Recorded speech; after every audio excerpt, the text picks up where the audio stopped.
दोस्तों, अगर आप लौकी की फसल लगाना चाहते हो लेकिन सोच रहे हो कि लेट हो गया है, तो बिल्कुल भी चिंता मत करो। मैं आपको एक ऐसा तरीका बताऊंगा। अगर आपने उस तरीके से लौकी लगा दी, तो जो अगाई लगी हुई लौकी है ना, आपकी पिछेती लौकी उससे ज़्यादा पैदावार देगी और उससे जल्दी तैयार हो जाएगी तोड़ने के लिए। बस तरीका थोड़ा आप ध्यान से सुनना, जो मैं बात बताऊंगा उसको अच्छे से सुनना, ताकि आपकी जो लौकी है अगाई लगी हुई लौकी से पहले तैयार हो जाए और उससे भी ज़्यादा पैदावार दे। तो वीडियो को लास्ट तक देखना, और अपने भाई के चैनल पे आप नए हो तो चैनल को सब्सक्राइब कर लो, क्योंकि मैं ऐसी वीडियो डालता रहता हूँ। मैंने देखो गेहूं की फसल के ऊपर भी वीडियो डाली थी, जिसमें हमारे 2 बीघा में 9 कुंटल गेहूं निकले थे। अगर आप भी सही तरीके से मेरी वीडियोस को देखोगे, मेरी चीज़ें देखोगे, तो आप भी देखोगे कि आपको फसल में ना फ़ायदे भी हो रहे हैं और आपकी पिछाई फसल भी अगाई फसल से ज़्यादा निकल रही है। तो वीडियो को लास्ट तक वॉच करना और चैनल को सब्सक्राइब भी कर लेना मेरे भाई। और अगर आपके मन में कोई सवाल है किसी फसल को लेके, तो आप कमेंट करके वो सवाल भी पूछ सकते हैं। ठीक है, अब मैं शुरू करता हूँ कि आपको लौकी लगानी कैसे है। ध्यान से सुनना, इसके बिल्कुल मत करना। देखो, आपको लग रहा होगा कि मेरे पास कोई मैं ऐसे ही वीडियो बना रहा हूँ। तो भाई देखो, मैं आपको बता दूं, मैं छोटा सा यूट्यूबर हूँ। मेरे पास कोई स्टूडियो नहीं है, मेरे पास कोई फैसिलिटी नहीं है, कुछ नहीं है। मैं आपको रियल बात बताता हूँ, जो रियल बात होती है वो बताता हूँ, इसलिए मैं रियल वीडियो बनाता हूँ। अब मैं आपको तरीके बताता हूँ कि आपको करना क्या है। अगर आपकी लौकी पिछाई हो गई है, लेकिन आपको लगानी लौकी है और आप उससे अच्छी फसल चाहते हो, तो आपको क्या करना है, अपने खेत में सबसे पहले गड्ढा खोदना है। अब गड्ढा मैं बताऊंगा आपको कितना खोदना है और उसमें क्या क्या लगाना है, जिससे आपकी लौकी बहुत जल्दी तैयार हो जाए। और मैं ऐसी चीज़ बताऊंगा जो आपको कहीं से खरीद के नहीं लानी है, आपको आपके घर पे ही मिल जाएगी। ठीक है, आपको कुछ खर्चा भी नहीं करना है। तो सबसे पहले आपको लगभग 1 फीट गहरा गड्ढा खोदना है। मैं एक लौकी के हिसाब से बता रहा हूँ, फिर मैं ये बताऊंगा आपको कि वो गड्ढा आपको जो अगला खोदना है वो कितनी दूरी पे खोदना है और उस गड्ढे में क्या क्या डालना है। तो आपको एक गड्ढा खोदना है 1 फीट का। ठीक, 1 फीट का गड्ढा आपने खोदा। सबसे पहले उसमें लगभग पौने फीट तक उसमें गोबर डाल दो, गोबर की खाद, है ना। गोबर की खाद आपने उसमें डाली।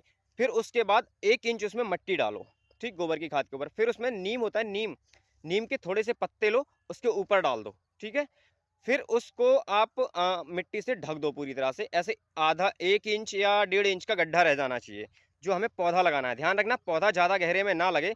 आपने 1 फीट गड्ढा खोदा, उसमें पौने 1 फीट तक लगभग गोबर डाल दिया, उसके बाद थोड़ी सी मिट्टी डाली, फिर उसमें नीम के पत्ते डाल के और आपने गड्ढे को पूरा भर दिया। बस 1 से 1.5 इंच तक खाली रखा।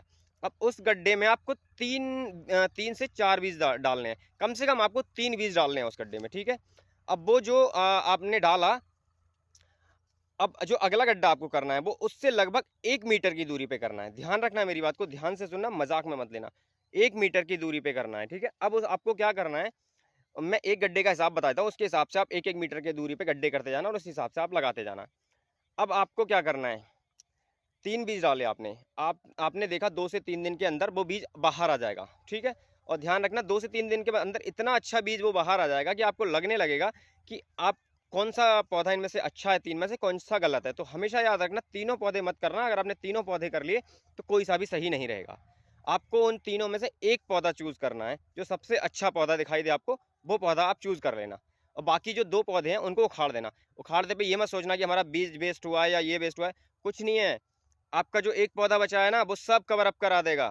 तो आपको एक पौधा रखना है। ठीक है, अब उस पौधे में देखो, जब तक वो पौधा आपका बड़ा होगा, और आपने जो नीम के पत्ते डालने हैं उनका फ़ायदा मैं आपको बताऊं, उनका फ़ायदा ये होगा, जब तक आपकी लौकी टूटेगी, आपकी लौकी में ना कोई सुड़ी नहीं लगेगी, कोई बीमारी नहीं लगेगी, क्योंकि आप पहले से ही अपने पत्ते को ना, अपने पौधे को इतना बूस्ट दे चुके हो कि उसमें बीमारी लगने की संभावना ही आप खत्म कर चुके हो। पहले जड़ से उसके कीटाणु खत्म कर चुके हो, और उसके गड्ढे में जो पत्ते पड़े हुए हैं ना, वो जड़ से किसी भी बीमारी को पनप नहीं देंगे आपकी लौकी में। तो आप नीम के पत्ते जरूर डालना, और ये नुस्खा ना कोई करता भी नहीं होगा, मैंने आपको आजमाया हुआ चीज़ें बताई हैं, हम हर साल करते हैं अपनी लौकी। मैं आपको अगली वीडियो में अपनी खेत की लौकी दिखा भी दूंगा कि देखो हमने अभी लगाई है इसी महीने में, और कितनी ज़बरदस्त हमारी लौकी चल रही है। तो आप देखोगे कि जो अगाई लगी हुई लौकी थी ना, उससे बहुत ज़्यादा जल्दी बढ़ने लगी है आपकी लौकी का पौधा। और जब तक उसकी फसल तैयार होगी ना, जो अगाई लगी हुई लौकी है, आपकी आपकी लौकी अगर उससे 15 20 दिन, 1 महीने बाद भी लगती है ना, तब भी आपकी फसल उससे पहले तैयार हो जाएगी। और आप देखोगे कि उसने, मैं एक आइडिया बता रहा हूँ नॉर्मली, कि उसने अगर 5 बार अपनी लौकी तोड़ी, तो आपकी जो लौकी होगी ना, कम से कम 6 से 7 बार टूटेगी। हर पैदावार देखना, आप बीघे से नाप लेना उसके, कि उसके 1 बीघे में कितनी लौकी की पैदावार निकली और आपके 1 बीघे में कितनी लौकी की पैदावार निकली। तो ये तरीका अपनाओ, आप देखोगे कि आपकी लौकी की फसल ना, अगाई लगी हुई लौकी की फसल से बहुत ज़्यादा पैदावार देखी गई है। और उससे जल्दी तैयार हो गई है, लेकिन करना वही जो मैं बता रहा हूँ। और अगर आपको मेरी वीडियो पसंद आई हो तो अपने भाई के चैनल को सब्सक्राइब कर लेना, वीडियो को लाइक कर देना, और हाँ, कमेंट में बताना कि आपको किस फसल के बारे में क्या जानना है, ताकि आप अच्छी से अच्छी फसल ले सको। तो मिलते हैं अगली वीडियो में।